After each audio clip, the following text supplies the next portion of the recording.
I'm Miss Drew, and I'm introducing our water quality study that we have lined up for grade 9s this quadmester. 4 classes are going to be participating. We have a lot of outside help and people that are excited to talk to you today. I'm going to introduce Mr. Jonathan Brown right here. He is the Digital Citizenship Lead for Sustainable Cobourg. We have on the line Jenn Leno from the town of Cobourg. And we also have on the line Laura Gilbert with Water Rangers, scheduled for 20-minute segments. So in front of you, you have a guest speaker report. Each person will tell you who they are and what they're doing. And we encourage you to listen very carefully to what they're saying and just fill out that report the best you can. We also have in the room today 3 guests from other schools and from the board office. So welcome to them as well. We have Betty Lynn Bird, Jamie Nobes, and Danielle Moher. So we know that you'll all appreciate the people here that have helped put this together and be respectful throughout the morning. Okay, so I will turn it over to. Thank you. I'm the technical coordinator of this event. We're going to start off with a presentation from Jenn Leno. I'm going to turn it over to her, and I will be operating the deck that she will use to do her 20-minute spiel. Jenn, over to you. Yeah, great. Thanks for having me here today. I am the environmental technician for the town of Cobourg. That covers a lot of area. In regards to this presentation, I am responsible for source water protection. I'm the source water protection risk management official. And what that means is that I monitor the creeks. We have 3 major creeks that run through Cobourg, and we actually have a 4th that we share with Hamilton Township. So I monitor those creeks for different parameters, different contaminants, metals, and just to make sure that our storm sewer system that discharges to the creeks and to Lake Ontario, our drinking water source, do not have any adverse contaminants within it, within the water that's flowing through. So I'm also a wastewater operator at the sewage treatment plant, and we treat the sanitary sewer that comes in through the town. It comes into our 2 treatment plants, and that discharges to the creek. One discharges to Cobourg Creek, the other discharges to Lake Ontario. So I monitor those plants to make sure that we are meeting our strict limits set out by the Ministry of the Environment. So I'm monitoring the storm sewers, I'm monitoring the sanitary sewers, and in the end to make sure that nothing is affecting Lake Ontario, which is where our drinking water comes from. So this map here shows the 3 major creeks that run through town. And I don't know if anyone heard yesterday on social media, we had a spill over near Home Depot. And in the heavy rains, we had tried to contain it to make sure it didn't get into Cobourg Creek. So that was big news yesterday for anybody that was trying to go to Home Depot or to Walmart. So that was my day yesterday. But the other creek at the end, I guess to the right, that's of Brook Creek, is Massey Creek, and it's the one we share with Hamilton Township. So we both work together to protect anything coming out of that small creek there. So next slide, please, Jonathan. And that is the source water protection intake protection zone. So that yellow dot is where the drinking water plant at the end of Darcy Street takes the water from the lake. That that red circle is a 1 kilometer radius around that zone, and that is intake protection zone 1.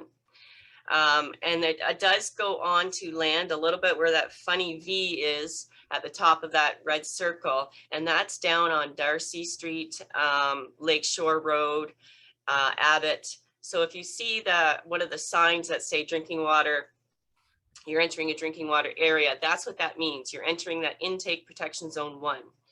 The blue area on that map is intake protection zone 2. And if there is a spill in that area of blue, it will take only 2 hours for that to travel to the intake of the water plant. So what happened actually a month ago on that, right near that sign on Darcy Street near Donegan Park, just near you folks there, we had a sewer line break in the ground and it percolated sewage to the surface. So we've got sewage spilling to the surface. We're in an intake protection zone 1. The drinking water plant is at the end of the street. So we had to act very quickly to find that broken pipe, excavate that area, fix that pipe and refill that area. So I was on scene. I checked the storm sewer. I contacted the drinking water plant to say you may need to close your intake valves because we have a sewage spill. So that is all what source protection is about. It stemmed from a tragedy 20 years ago in Walkerton, where they collect their water, drinking water, and treat it from groundwater in the ground. They're called wells and groundwater wells. And one of these wells, due to heavy rain, just like yesterday, became contaminated with manure from a farm. 5 people died, 2,500 became sick. And because of that particular situation, the Clean Water Act was put in place, and all of these source water protection initiatives, such as the signage and the training and the public information, were put in place. And I'm one of the people that help monitor situations under the Source Water Protection Act and Clean Water Act. So next slide, Jonathan. So as I said, I am a sewage treatment wastewater operator, and this is our treatment plant at 420 King Street. It was commissioned in 1947. A lot has changed since then. Back then, the operators would walk around and check the pumps and check the levels in the tanks and check to make sure everything is running smoothly. Now we've automated a lot of that to collect data on how the pumps are running, on how the system's working. And we put that all into what's called a Scada system. It's an automated data management system. So sometime back in the old days, the folks, the operators would be walking around and everything looks fine. But what they couldn't see was maybe a valve isn't opening or maybe something's plugged. Now with this automated real-time data collection system, we can see right away if there's an issue. So it helps us operate the plant more smoothly, more effectively, and that all results in better effluent being discharged to Cobourg Creek, and we're meeting our very strict limits set out by the Ministry of the Environment. So the West End plant discharges to Cobourg Creek, which discharges to Lake Ontario. The East End plant discharges to Lake Ontario. So end of the day, what's treated there will end up in Lake Ontario where we get our drinking water. So we have to make sure everything is running real time, collecting data, and this system really helps with that. Next slide, Jonathan. So that's where we discharge to Cobourg Creek. So again, we have to meet our very strict limits for what we put out there based from what is coming in and how our process is running. And go to the next slide if you like, Jonathan. So the other thing that I do is monitor Victoria Beach. I do the sampling at Victoria Beach and in the harbor. I mean, it's not only a drinking water concern, but it's also, we swim in the lake, we kayak and paddle boat in the lake, canoe. So we have to make sure that it's okay to do that. So I sample in the summer months for E. coli, and it gets posted every week to see what levels are there. If you can swim, if you can kayak, if it's not safe to do so, this sign, I believe, is posted at the harbor and also at the beach. So it's good to, check that to see what are the levels in the lake today. So it's all comes together under like Clean Water Act, Source Water Protection, and also under what's called the Blue Flag Program, which is a beach program to ensure safe activities at the beach. And I'm part of that in sampling, in the sampling aspect.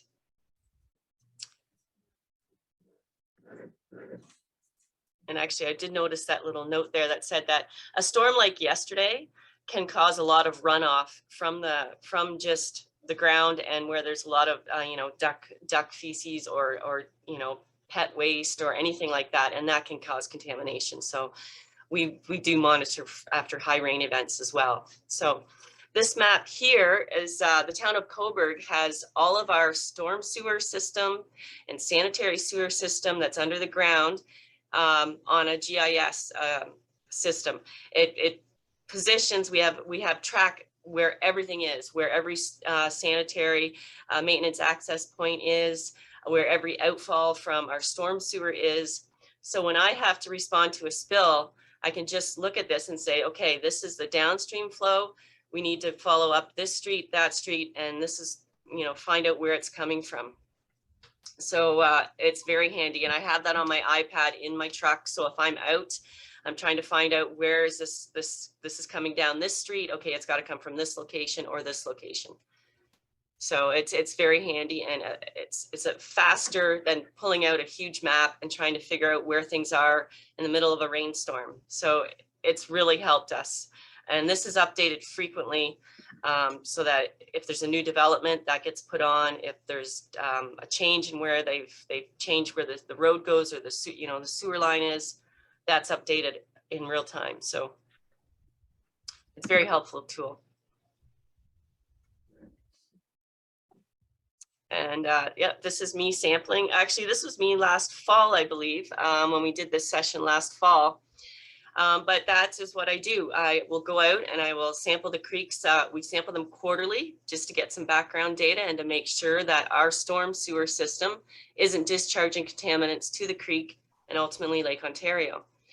We check for different parameters, metals, E. coli, chloride, and just a whole list of parameters, solids, something called BOD, which is organic material. If there's a lot of organic material in the creek, it's going to cut back on the oxygen levels.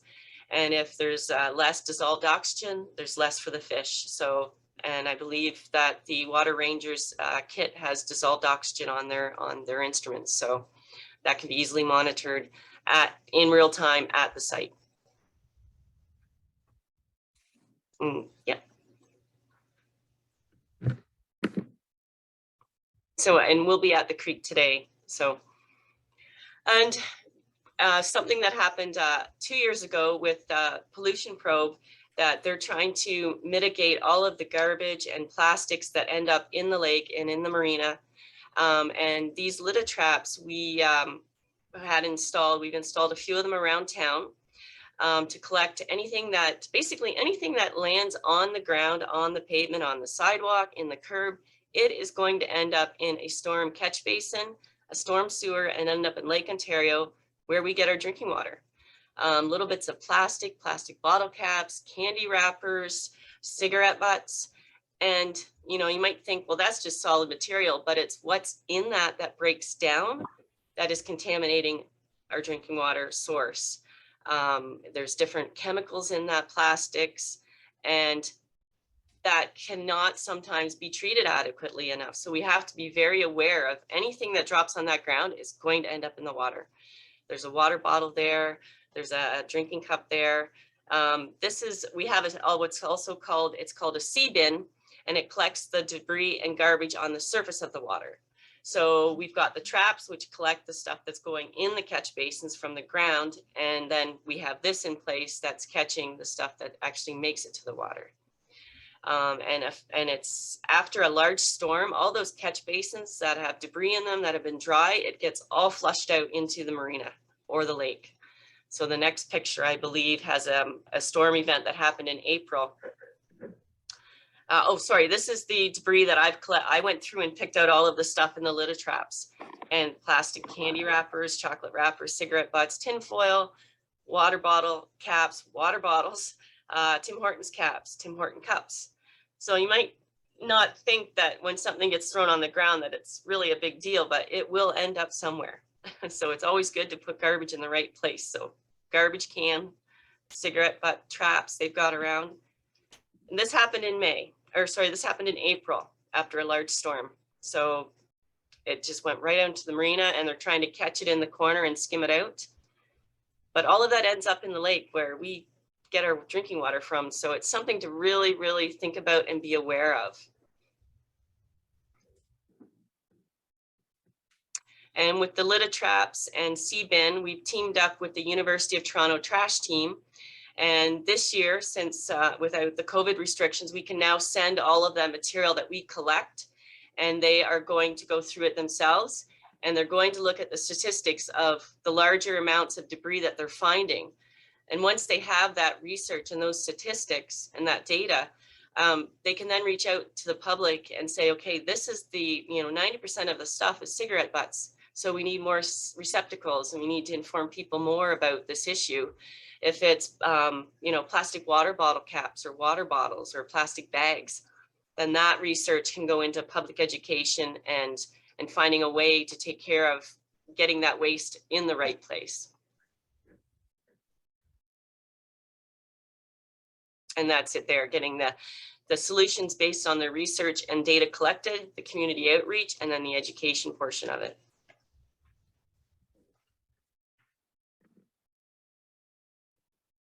We can go to the next slide too.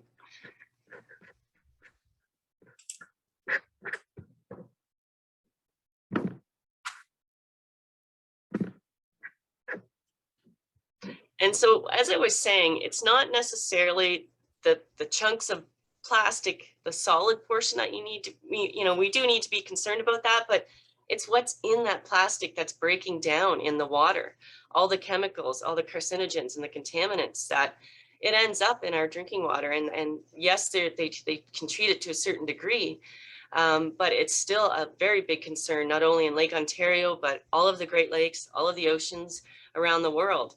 And it's the little bits that'll break off as well, and that fish eat, and the birds eat the fish, and it works up the food chain throughout the ecosystem. So a fish may not die from that. We may catch the fish, a fisherman may catch the fish, then we eat that fish, and there's still contaminants in it. So it goes up the entire food chain. It's something that is a really big concern right now.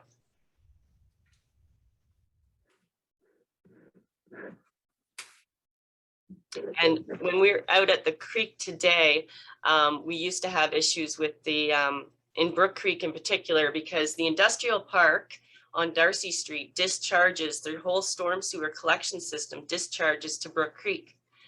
And we have 3 plastic manufacturers in Cobourg, and the raw material is small plastic particles called nurdles. And that raw material sometimes spills to the ground in the industrial park, and then it washes out the creek, and the fish eat it thinking it's food, and it's not digestible. So the industries in the industrial park have worked with the town and installed really fine screen litter traps to collect that debris. And it's really improved the quality of the creek since they've initiated that program. So we can discuss that. I can discuss that today when we're at the creek sampling. So that was great, Jen. And I should say that Jen's been great with her time, and it would be great to build more connections with the water treatment plant where she's working for the town of Cobourg, and maybe do some co-op placements there, or do some trips there. I know the school CCI did trips there before COVID, so maybe next year we'll be able to do some field trips to the plant. You can see how the technology is being used to proactively address issues before they become a problem that has to be fixed, and it's very expensive. So we're going to move now. Jen, thanks for that. And you're welcome. Give us an update on the spill when you go out there after. I can. I know you're running off now, right? I'm heading there now. Yes. Take some pictures. Oh, I have tons. Yes, we'll take more. Okay, thanks. Take care. See you at the Brook Creek. Okay, so my name is Jonathan Brown, and I'm the Digital Innovation Lead for Sustainable Cobourg, and I'm also volunteering as the Director of Education, big title, for Go Open Data. And that's on my shirt. It says, do good, Go Open Data. That's the acronym. And what we do is we look at how to use the data that the governments collect. But what you're going to hear about today are apps that you can use, citizens can use, and you're going to hear about it when Laura Gibbert does her presentation on the kit and why we're using this kit to support community research. Now, the interesting thing is that the governments are moving more and more towards using digital technology, and your generation are considered to be really digital savvy. The challenge is when the electricity goes down, what happens to your connection to the cloud and all of your apps? They disappear. The other thing is we're moving more towards using data in the cloud to look for patterns based on standardized reporting of the data, which is what you're going to learn about today, and you're actually going to go out and do it. The important thing is the doing, because if you see some patterns, if a machine sees some patterns in the data that's uploaded to the cloud, it may or may not be accurate. And what you need to do through citizen science and community research is to ground truth that data. In other words, you can take pictures when you're out there and create a time series of what's happening in the riparian zone around the Brook Creek. And you'll learn about the riparian zone as part of your ecological unit. So that's the connection between citizen science, community research, and the university research, like the University of Toronto trash team, because all the stuff you're collecting, or we're collecting here in Cobourg, goes to the university labs. And then the other thing is the picture, well, let me go here. There are a whole bunch of people involved. So you heard from Jenn Leno, and I'm going to introduce you to Mike Smith. And he's going to describe how he uses this platform I'm going to talk about. Welcome. We're here today with Mike Smith from the Ganaraska Region Conservation Authority. And Mike, who are you? What do you do, and how do you do it? Yeah, thanks for having me here. I am the water resource technician here at the Conservation Authority. And so my job is to collect all kinds of data about water resources. I mainly focus on hydrology, hydrogeology, and water chemistry. And so that means that I go out and collect samples and measure water levels and take flow measurements in the creeks and things like that. So I use all that data in watershed reporting and letting people know what's going on in the environment. So with that, we're using new technology these days called Data Stream. And that's one of the programs online that you can go to and look for data. And I've been uploading data there for a couple of years now. So there's starting to be some useful data sets that you guys can access.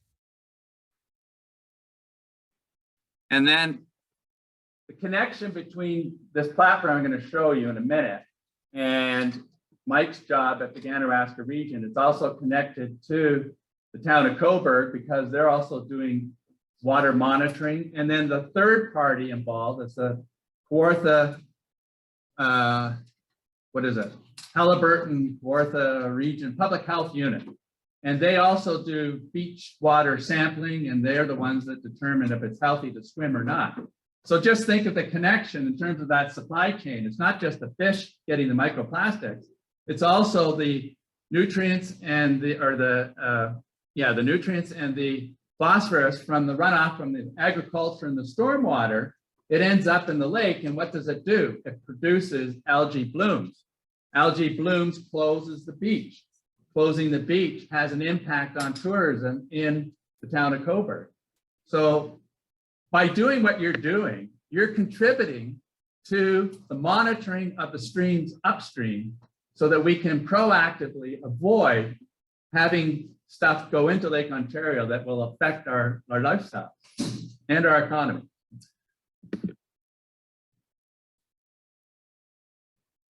We're using new technology these days called Data Stream, and that's one of the programs online that you can go to and look for data. And I've been uploading data there for a couple of years now, so there's starting to be some useful data sets that you guys can access. And how might citizen science contribute to that data set and also use it to promote stewardship in the town of Cobourg and Northumberland County? Well, as far as I know, it's an open data platform, so anyone can register and enter their own data. So it's great that people are out there collecting more data, which fills in the holes in between sites that I do and identifies, really good habitat spots for fish and aquatic insects and certain people's properties. And it might also indicate some areas that need improvement, and that's where stewardship comes in. So one of our other departments here at the Conservation Authority is Stewardship Promotion. We can go out and help landowners to plant their trees. We help them with financial assistance, and planting trees in the right spots helps the watersheds, and that's what we're all here to do, and improve the water quality in doing so. So the important thing that he just mentioned is the connection between what they're doing and what the landowners do, because they can't put landowner data into the system. Only we can do it if we have permission from the landowner. And I have an example of that in a minute. So the idea is they can't do it all on their own because of privacy legislation. They can't take data from private property and put it into the government system. So they do need citizen science and community research and the nonprofits that are helping out, like Water Rangers, to make that complete picture of the ecosystem that impacts our drinking water and our recreational use of Lake Ontario. So where does it start? The image here is the William Street water gauge. Now, this doesn't actually test the water quality unless there's an event that triggers the sensors, and then it will collect the data in the bottles. They put the bottles into ice to preserve the water, so it doesn't change, the variables don't change, and they send it to a Berry lab. Berry lab does the analysis and sends the data back to Mike, and then he uploads it to the data stream or the open platform like that. So this is where it starts for those guys. And then when you get to the data, the data stream platform, and it's just new, they just launched it last November, and they have similar platforms in the Atlantic province, like Winnipeg and Manitoba, the Mackenzie Delta, working with the Indigenous peoples up in the north of Alberta and Northwest Territories, and then they're going to open another one soon in BC. And I'll show you in a minute how Water Rangers have community outreach programs right across Canada and the United States, and in fact in 80 countries. So it's doing its job to help collect the data. Now, in this platform, it also has information about, information that gives you what the thing is you're collecting. So if you're collecting the parameters on pH, or we're going to be doing dissolved water temperature, air temperature, conductivity, and there's a slew of different variables that you can look at. You can search this database for the variable. You can search by organization to see what they're doing. And then what you can do is you can actually click on the map, and I guess I better pull it up. So let's go to it for a minute.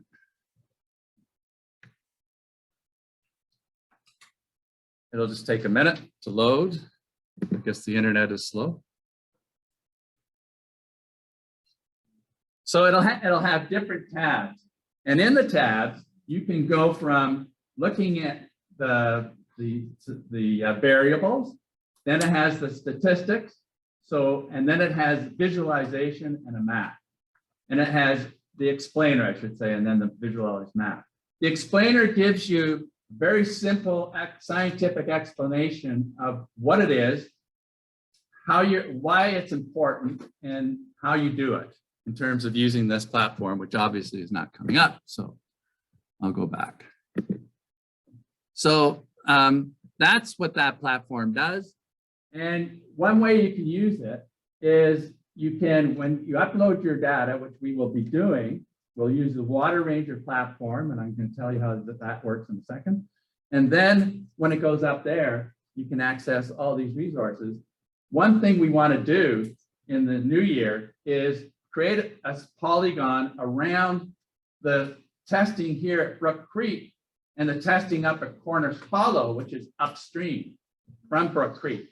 So you do an upstream and a downstream, and then you can compare the results. And from data stream, if the data is there, you can actually get a graph produced from that platform, and you get a visual spatial image comparison of those two sites. The other way you can do it is you're filling the blanks, like where they're not doing the testing, the government, we can fill in the blanks with our community research and citizen science. And what that does is you can take a polygon around one lake of all the different testing done by community research or citizen science groups, and then you can compare it to a polygon around another lake. Or, like I said, you can do it upstream, put a polygon around the testing sites upstream and downstream, click the button, and boom, you've got a graph showing you a comparison of those two sites. And then you can analyze that, look for patterns, and when you see the patterns, you gain insights. And when you have those insights, you can do pitches using this kind of a tool, which is called ArcGIS Online Story Map. And it's very easy to do. Well, it'd be easier for you to do than me, but it is easy to do. Now, the other thing I wanted to show you is how many have an iPhone? Holy smokes. Okay. So what you can do if you want, because it's entirely up to you. We're not asking you to do this, so it's a voluntary thing. You can go to the Apple App Store. You can search for the, if you want to do that, well, you can do it now or not, it's up to you. And what you can do is you can download the Water Rangers collection app, water quality collection app. You want? And what I have here is a screenshot of an actual digital report. And you're going to be doing something very similar using the Water Ranger kit today. You will be doing it manually. And for those that want to try this app out, I will be over there with my app. I have an iPhone. I have the iPhone Pro Max. I'm going to tell you why I bought this. And so that's what you do. And then here's what it looks like. If you want to sign up, you have to provide this information. And it's important for you to understand, you're not going to read the terms and services, but you do need to know how the organization is using your personal information. So I have to stress, it's really important that you pay attention to your privacy. You don't want to just let anybody have access to your data. So you have to agree, then the way they use your data is not your personal information. They don't share that, but they will take the data you report and they will put that up on the map. So the only thing being reported is what you actually report, the data you share, not your personal information. That's important to know. Okay, now there's another group here, and EcoSparks, I believe, CCI, Mr. You actually use this program? Yes, thumbs up. So I connected with Emily, and she's the GIS coordinator for this platform. And what they do is they also create opportunities for you to support this citizen science, and they have this toolkit. Now, the other thing is for teachers, I guess, and for students, you can get free accounts from Esri, and I'm agnostic. So Esri is the product that they're promoting in Ontario to support the geography, but actually supports all the disciplines. And here's a site that you can go to where you can then access resources to actually create these kinds of reports. So that is that.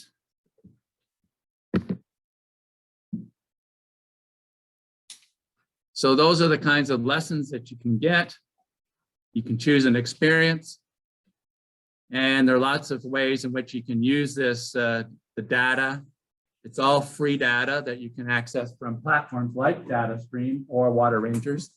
And then you can use it to look for insights and then take those insights and tell a story to build community awareness of the importance of source water protection.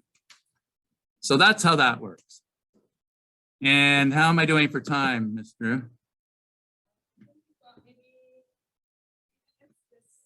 Okay, so the last thing I'm going to show you is Sustainable Cobourg.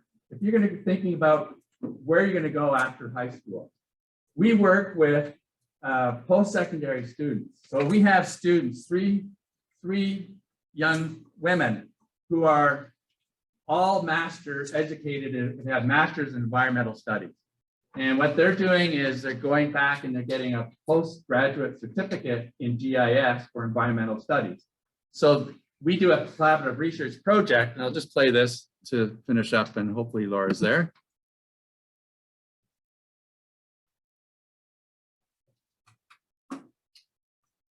So what we're seeing here is an example of a Fleming post-grad collaborative research project with Sustainable Cobourg. And they are using the ArcGIS Online toolkit to create an interactive web app that can be used to collect information from the field. And as you can see, the information is very similar to what's available from other apps, such as DataStream, Water Rangers, and the Seagull Hub. Once you have all this data collected in a standardized format, it can be easily analyzed for patterns and shared out with other types of interactive web apps like this one. So why not visit the Learn GIS Hub and invent the next interactive app and pitch it to the Town of Cobourg Sustainability and Climate Change Emergency Committee? So there's your challenge. You're going to be learning how to use digital tools to support citizen science and community research that fills in the gaps and creates a complete picture of the ecosystem that impacts not only our drinking water, but also our recreational use of the properties. And the other key thing is, as climate change has an impact on our local and physical environment, we have to think about developments that provide these riparian zones for insects and birds and fish to migrate north as their climate zone changes. So here's another way that you can get involved at the My name is Jamie Ingles, and I live just around here, and I am graduating from grade 12 this year.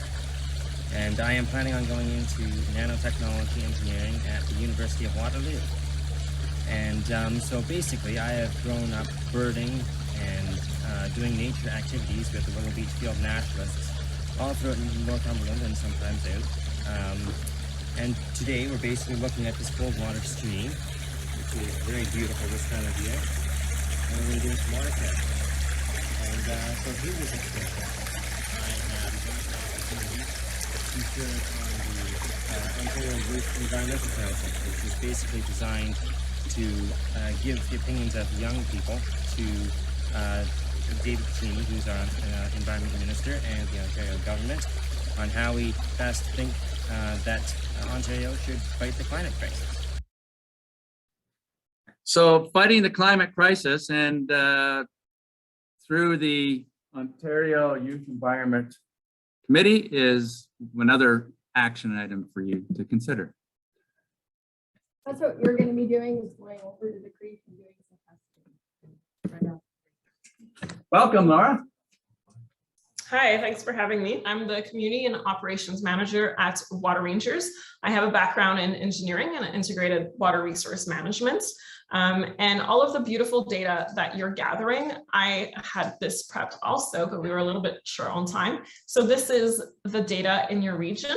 So there's not that much happening in Cobourg. So you'd be able to add it in here, and all of the data that you share can then be shared on other platforms like DataStream. And that's really used for scientists and decision makers to help affect change when it comes to different water bodies. So it's really important that you share this. And I wanted to show you an example. So this is a location that I test regularly. So if you go to a place in Cobourg that you test often with your school, over time, you're going to see these little spark graphs, they're called, appear. And you're going to be able to see easily if there's any spikes and dips in the different parameters that you're measuring. You can also download this data and use it for different science projects as well, if you'd like. So it's over to you now. Okay, so I'm gonna make this quick. I know your period ends soon, so I'm just gonna walk you through some of the things that are in this test kit that you'll get to use by the water, which is really exciting. So if you have any questions while you're out water testing, you should refer to the guide that's in there. Mine's in French, but yours is English. And it has a lot of information that I might not have time to get into today about what the different tests that you'll be doing really mean, which is really what we're doing it because we want to know if water bodies are healthy or not. So it's important that we understand what are some normal values for what we'll be testing today.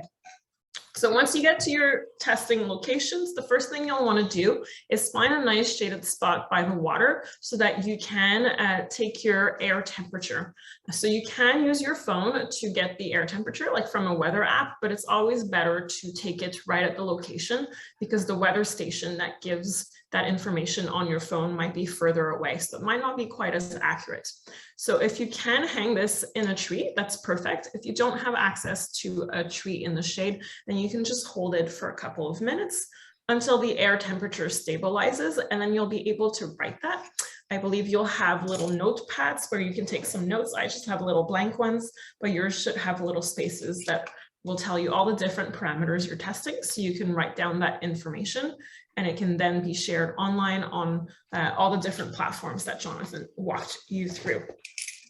So once we have our thermometer there, you can either take your temperature right away or go do all the other tests and come back to it.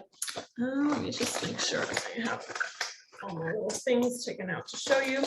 So then you'll want to think about taking your water sample. In the kit, there's these, they're really just selfie sticks. You might recognize them, but we call them reacher sticks, and that's because they help us reach the water. I see one dangling there a little bit, so I see you're getting a demo. So to put the cup in there, you just simply clamp it like this vertically, and there is on the side a little knob that you can tighten to make sure it doesn't move. You extend it. And when you find a testing location that's safe for you to access, you're going to want to go in there, and you're going to want to take your cup and put it in the water at least 15 centimeters below the surface. And you're going to rinse it 3 times with the water. So take the water and empty it out 3 times. And then you're going to take your sample. So there's a couple reasons why we're doing that. So we want to go at least 15 centimeters below because the top layer of the water is going to be a lot more affected by things like the sun or different currents that might bring in some air or some other things in there. So if you go a little bit deeper, it's going to be more representative of the whole water body. And we want to rinse it because I don't know if you can see, but mine's a little dirty. So there's often residue in your cup from previous tests that you've been doing, or even if it's a sunny day and you're wearing sunscreen and you're touching in there, you might just get some traces of some things that shouldn't be in the water that you're testing. So you want to make sure that you have a nice clean cup before you take your sample. So once you have that, you can just remove it from your stick. Since mine is dirty, I'm just going to see if I have a cleaner cup. This one's worse. Okay, I have to rinse my cups for my next presentation. So I don't have access to a stream right now, so I just took some tap water. So I'm just gonna pour a little bit. You don't need your cup to be super full. 2/3 full is perfect so that you can do all of your tests. If you get wet, there's a little towel in there, and I suggest you bring something to wipe your hands with if possible. So the first thing we'll want to take out of our kit are these contraptions, which are called conductivity meters. So conductivity is a measure of how well the water conducts electricity. And if you see here, there's like 2 little, they look like screws almost, little metal screws. So those are 2 little tiny electrodes. And what this device is going to do is it's going to send a tiny little current, nothing that can shock you or hurt the fish or anything, just a tiny little current, and it's going to measure how fast it travels from one end to the other here. And that's going to give us water's ability to conduct electricity.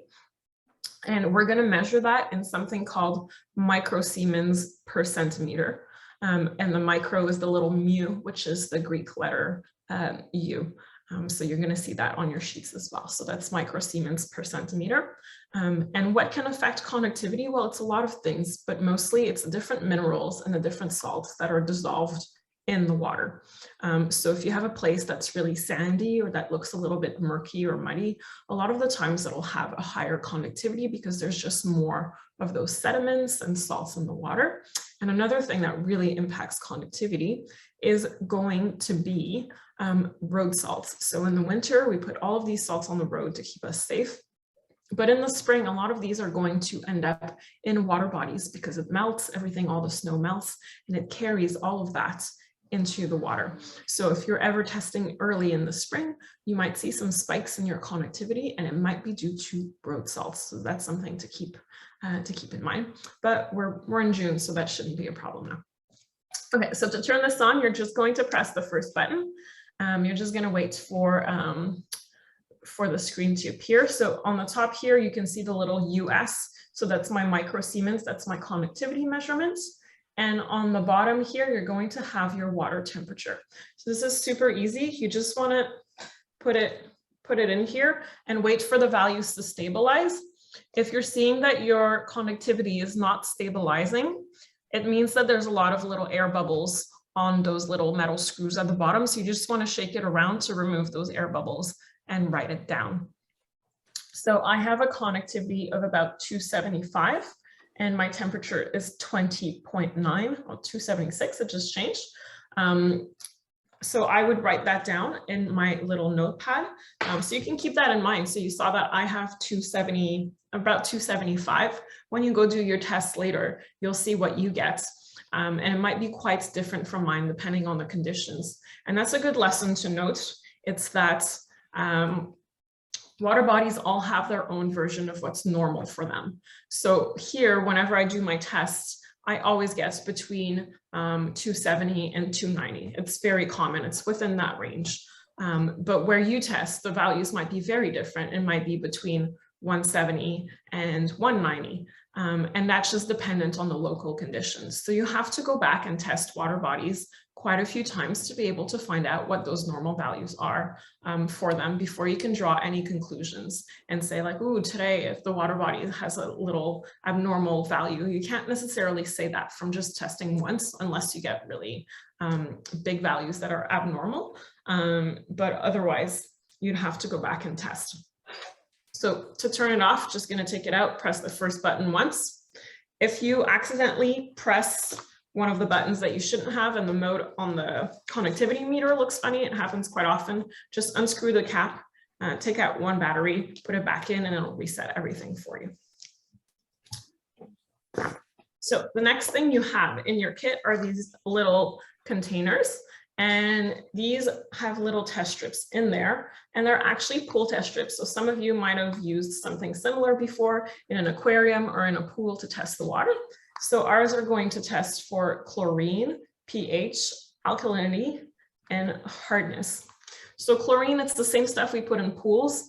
Normally you wouldn't find it in natural water bodies, but sometimes if there's some contamination, you might find it. Sometimes it's people that shouldn't be emptying their pools, doing backwashes in water bodies, or if you're close to a water treatment plant and your city adds chlorine to the water, you'll find some in there.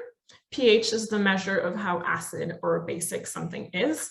So for fresh water bodies, usually a value between 6 and 8 is quite normal. But if you're ever testing a water body that's naturally like darker, like sometimes you see them where there's a lot of like peat moss around, they'll naturally have a much lower pH of around 6 or 5, and they're just naturally more acidic. Alkalinity, it's kind of like a superhero value. It acts as a shield. So it helps to protect against changes in pH in the environment because, you know, just like us, the animals and the plants that live in the water, they like a pretty stable environment. They don't like large changes in temperature or in pH. So when there's a high alkalinity, it doesn't mean that anything's polluted. It just means that the values of pH in the water will be nice and stable, which is good for the life there. Hardness, which is the last one, is a measure that you might be familiar with. So I don't know if anyone knows at home where their water comes from, but does anyone get their water from a well or from a groundwater source? If you know that, maybe you can just lift your hand to see if there's anyone in the class. Oh, I see one hand. Okay. So I don't know if there's more that I can't see, but I see at least one. So that might apply to you. Sometimes when you get your water from a groundwater source, because that water is surrounded by sediments everywhere, there's a lot more leaching of different minerals. So hardness is oftentimes related to conductivity, which we measured before. And when the water is really hard, it's almost salty. So a lot of the times you might get a softener at home to make the water soft. So you would just, I don't even have test strips in this one. Let me grab another one.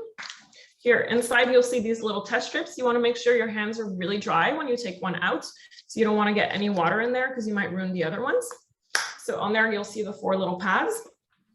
I'm just going to dip it in there 2 seconds, 1, 2. And then you have to wait 20 seconds to take your measurements in the back. I'll just show you how you do that quickly for, let's do pH together. So you would just line up. So pH is my second little pad here. You would just line it up and slowly move it until you find a color that's similar. So this is a color test and we all see colors a little bit differently, and that's okay and that's normal. So for this test, we suggest that you do it with a friend so that you can agree on the color that you see, and you can write that down. If you see a different color, just write the average between the two. And if you think that one of your values falls between two of the values on the scale, just write the value that's in between, and that's totally okay.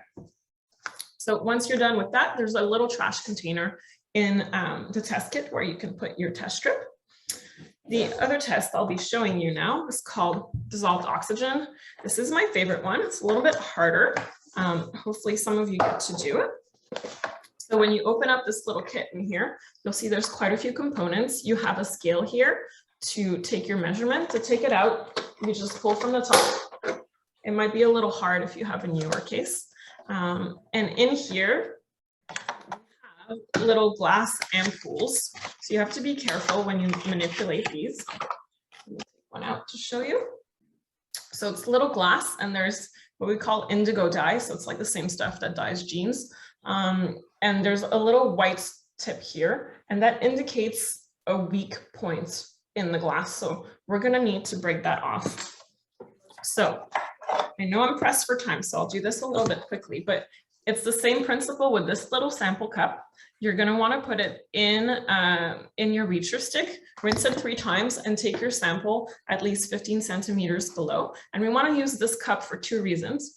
First, we want to take a new sample because the one we had has been exposed to oxygen for a little bit already. So it's going to be mixing with oxygen. So if we use that water, it's not going to give us accurate results. So mine's been here for a little bit. So I'm going to have quite a high dissolved oxygen that wouldn't necessarily happen in a water body. But also you'll see it has these little ridges at the bottom. And you're going to want to put the tip into one of these ridges. And then you're going to want to press on the side to break it. So this test should ideally be done really quickly in 30 seconds or less, like all of it. So if you take your sample and you're having a bit of trouble breaking the ampoule, just take another sample. It doesn't matter, you can try again.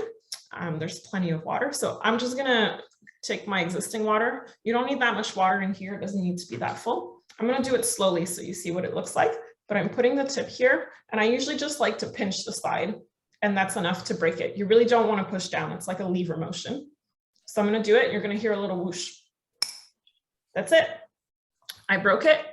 It filled up with water. There was a vacuum effect. Now I have a little bubble. I want to make sure this bubble goes up and down twice so that there's good mixing in here. You can see it's already starting to get blue, but we want to make sure that we wait a full 2 minutes before we take our measurements. So there is in here a little sand timer that you can use, or feel free to use your phone to wait 2 minutes. So just for the sake of time, I'm just going to show you how you would take your measurements. So you would do it similar to what you did with the test strips. So this is also color test, so you want to make sure you do it with a friend. So you would put it at the bottom and slowly bring it up until you find a color that matches. So like I said, I haven't waited my 2 minutes. So this would probably get a little bit darker, but right now I'm seeing about an 8. And when I go test water bodies here, I get usually around a 9. And anything that's between 7 on the scale to 11 is considered very good for not freshwater fish, cold water fish. Cold water fish need more oxygen than other types of fish. So 7 and above, then you know that theoretically, in terms of dissolved oxygen, the fish will be able to live there. So that's good to know. And dissolved oxygen is going to affect all life forms that live in the water. So it's a really important test to do. So you would write that down as well. There is also a wheel in here which allows you to measure water flow. I don't know if you guys will be doing that because you don't want to, it involves someone getting in the water. Oh, you guys have the Actually, we have Secchi homemade Secchi discs here. the Secchi disc. Okay, Yeah. let me go get my Secchi disc. So mine looks a little bit different from yours, but the idea with the Secchi disc is going to help you measure water clarity, so how clear the water is. So that's going to change throughout the year as the water mixes. So there's a lot more mixing usually in the spring when things melt, and a little bit less in the summer.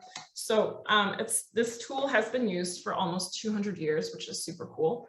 And usually with this one, you'd want to, yours is a little bit different, but with this one, you drop it in the water slowly. And when the disc completely disappears, you take your measure of clarity.